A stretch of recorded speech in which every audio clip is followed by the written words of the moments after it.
Hello Leo, Sun, Moon, Rising, and Venus signs. Kamusta kayo? Sana po'y nasa mabuti kayong kalagayan.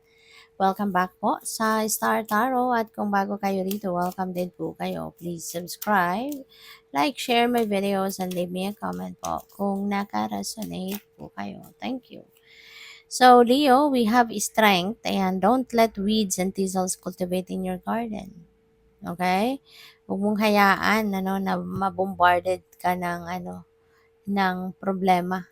Lakasan mo ang inyong loob.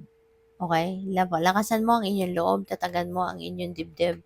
Kasi yun ang kailangan natin sa pagharap sa hamon ng buhay. Because, we all know that life isn't easy. Hindi madali, 'di ba, ang buhay. There are so many challenges along our journey. May mga lessons na mapupulot tayo from those. Yung mga ganon. Nothing is easy. 'Di ba? Kaya dapat lagi lang natin bubuhayin ang lakas ng loob. Magtiwala tayo sa divine universe na nandiyan siya lagi para sa atin.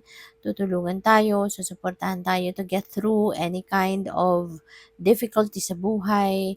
Pero yun ang importante. Lakasan mo ang inyong loob, tibayan mo ang inyong dibdib, buhayin mo yung inyong courage and bravery and inner strength. Kasi innate sa atin lahat yan. Kailangan natin yan, no? Para tayo ay mabuhay. Okay? So, what else? We have persevere. Yeah, magsikap, magtiyaga. Kasi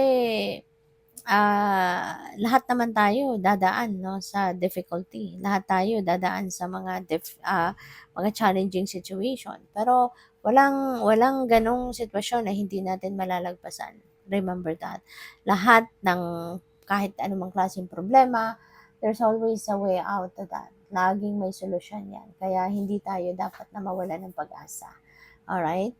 So, what else? We have serenity. Value quiet days with only the rustling leaves breaking the silence. So, yeah, maaaring ito din kailangan ninyo siya ngayon. Kung meron kayong mga pinagdadaan ng medyo nahihirapan kayo, medyo namumroblema kayo, give yourself time to breathe. Okay? Give yourself time na makapag-me time kayo, no? Para na makapag-reflect kayo, makapag-contemplate kayo, makapag-nilay-nilay at muni-muni kayo. Okay? Kasi kung iisipin ng problema, mas dadami pa yan. Mas manganganak yan. Mas magbabranch out yung problema. 'Di ba? Kaya kapag ganun ang pakiramdam mo, mabigat, mahirap, tigil muna. Okay? Kalimutan mo muna yan. Talikod ka muna ng saglit lang and focus on yourself. Mag-tune in ka muna sa sarili mo. Listen to your heart. Listen to your intuition. Kasi for sure, 'di ba, the universe is sending you, no? Sending you guidance. Kasi hindi naman niya tayo hahayaan na ilalagay tayo sa ganyang sitwasyon tapos papabayaan tayo. Hindi, 'di ba? Laging nandiyan siya para maging kaagapay natin, para suportahan tayo, 'di ba? Kaya, yeah, minsan mag-ano ka muna kapag nalilito ka, kinakabahan ka, natatakot ka, may problema ka, tigil muna. Okay? Time out muna. And mag-ano ka, mag-reflect. Mag-reflect. Magmuni-muni ka, mag-meditate ka. Kasi there is so much power in solitude. There is so much power in stillness. Kasi kapag gano'n, nagme-me time tayo, nakikinig tayo sa sarili natin, pinapakinggan natin yung soul natin. Ang dami nating realizations, ang dami nating naiisip, ang dami nating naririnig, no, from our soul, naririnig natin from our intuition, 'di ba? At in the end, no, lumilinaw isip natin, gumagana ang pakiramdam natin, nalalaman na natin kung ano yung mabuting gawin, 'di ba? Kaya there is so much power in serenity. So, by the way, maraming salamat for subscribing. And if you haven't subscribed yet, subscribe na kayo. And also, maraming salamat din for not skipping the ads. Malaking bagay yan sa akin. And also, please click the join button sa baba ng video kung gusto niyo na mag-join kayo sa membership. Okay? Salamat po. So, a blessing for support. Ayan. So, maybe kailangan mo ng suporta sa ngayon. Kaya, don't hesitate to ask for help. Okay? Reach out to people, reach out to someone. Kasi for sure, Leo, there will always be someone, no, that will be willing to help you, that will be willing to support you. Diba? Huwag kang mahiya na humingi ng tulong. Huwag kang mahiya na kumatok sa puso na kung sino man na sa tingin mo ang pwedeng makatulong sa'yo kung ano man ang tulong na kailangan mo. Diba? Huwag kang matatakot na humingi ng tulong kasi lahat tayo, lahat tayo, we are all entitled, diba? For help, no? For support. Kaya, huwag kang mahihiya, huwag kang matakot, huwag kang magdalawang isip. Alright? So, what else? We have a blessing for a mother. Wow. So, feeling ko dito, ang iba sa inyo, baka, yun nga, baka magiging nanay na kayo. Maybe you are giving birth sa ngayon, or baka maging first time mom kayo, pwedeng ganun, or pwede rin, na gagampanan ninyo ngayon hands-on ang pagiging nanay ninyo. I'm picking up, no, na ang iba sa inyo siguro nawalay kayo for quite some time sa mga anak ninyo.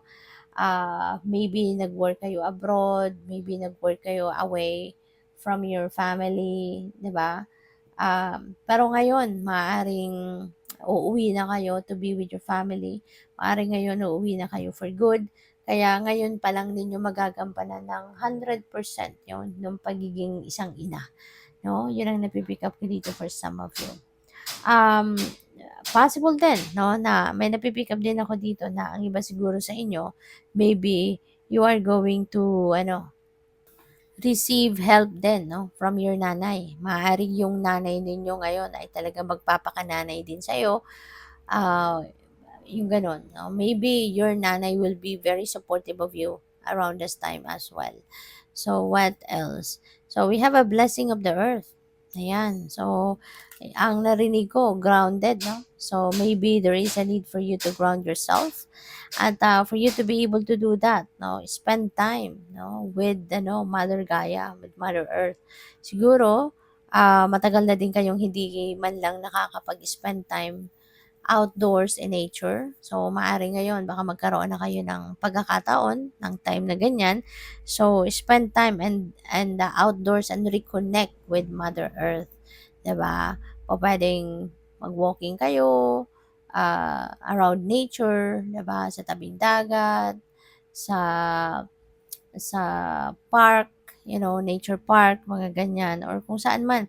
Pwede rin na kahit sa paligid lang natin, sa paligid ng bahay, kung meron kayong front yard or meron kang backyard na may mga puno, may halaman, 'di ba? Yung being surrounded with nature, kahit nasaan ka man, mararamdaman ka, 'di ba, ni Mother Gaia. Mararamdaman mo ang nature healing ng nature spirits. 'Di ba? Yung healing powers ng nature spirits. Kaya, yan, spend time, outdoors, no? Pero yun, make sure, no, na ang unahin ninyong isipin or i-consider is yung sitwasyon, no? If you will be safe to stay outdoors, then go for it. Pero otherwise, wag na. Okay? You can do that other times. Kailangan yung safety muna ang lagi ninyong iisipin. Okay? Good luck. Thank you for watching. Love and light. Namaste.